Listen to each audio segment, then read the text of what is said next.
Judges 15. After some days, at the time of wheat harvest, Samson went to visit his wife with a young goat.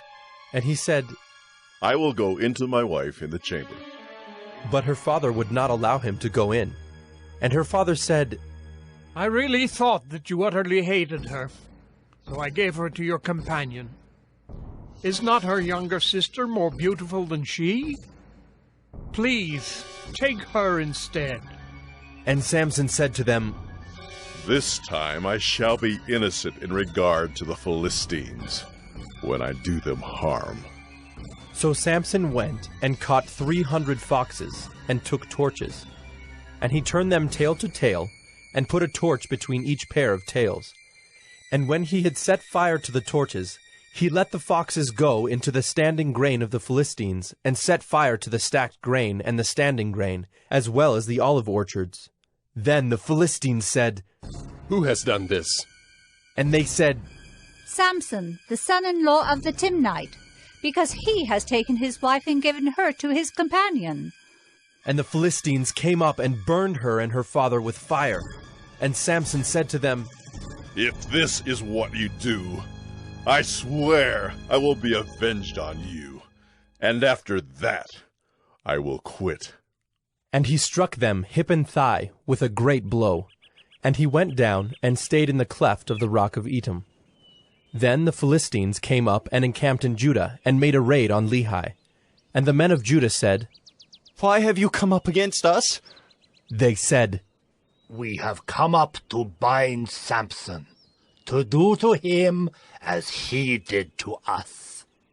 Then 3,000 men of Judah went down to the cleft of the rock of Etam, and said to Samson, Do you not know that the Philistines are rulers over us?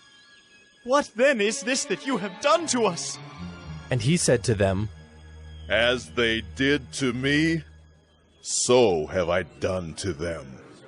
And they said to him, We have come down to bind you, that we may give you into the hands of the Philistines. And Samson said to them, Swear to me that you will not attack me yourselves. They said to him, No, we will only bind you and give you into their hands. We will surely not kill you. So they bound him with 2 new ropes, and brought him up from the rock. When he came to Lehi, the Philistines came shouting to meet him. Then the Spirit of the Lord rushed upon him, and the ropes that were on his arms became as flax that has caught fire, and his bonds melted off his hands. And he found a fresh jawbone of a donkey, and put out his hand and took it, and with it he struck 1,000 men.